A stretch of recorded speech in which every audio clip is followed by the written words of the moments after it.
I believe her. I'd written a different speech yesterday. It was a speech full of anger and rage and hurt. It was a speech about how we must raise our voices because silence hurts. It was a speech about the injustice in our justice system.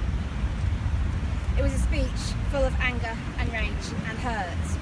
And it would have been a good speech because silence does hurt, and we do need to rage against injustice. We do need to raise our voices when we can and speak for the silenced. A verdict like yesterday's and the response that subsequently played out on social media happened because people don't understand and are ignorant and willfully close their eyes and their ears and their minds. I wanted to scream and rage, and I have anger because I was this girl. Except he wasn't a footballer and the CPS didn't prosecute. But most other things are the same. Yesterday's verdict was personal. But I cannot change the verdict, and I have little influence over changing how the injustice system which structurally works against us. And so, for what purpose am I angry? How would a speech full of anger help you? How will anger help the women in my survivors community group? How will anger help the 85,000 women who are raped in this country every year?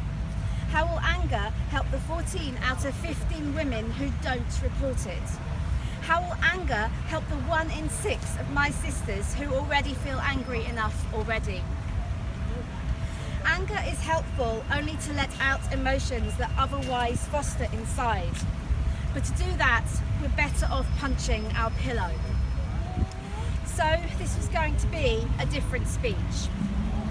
It isn't about anger or rage or pain anymore. I listened to the women in my group last night, and their pain, I feel it, and I know that you feel it too. And it needs expressing, and we should express it. But today I want to offer something else. I want to offer you hope for a different future, beyond the anger and the pain and the despair. A future where rape happens rarely because rapists know they can't get away with it. And a future where survivors are given the comfort, the support, the healing, the understanding that we need. Imagine a world where there is no shame in being a victim. Imagine a world where we are supported and held in a way we can heal. Imagine that we can heal. Imagine if rape isn't a life sentence for us, but were a life sentence for them. Imagine a world which didn't appear unsafe, but held you close and in love and in light. This world is not a mere dream. Already that world is happening. We are many and we are saying enough. Good people who didn't understand are starting to understand, and they are starting to stand up and be our ally. The world is changing.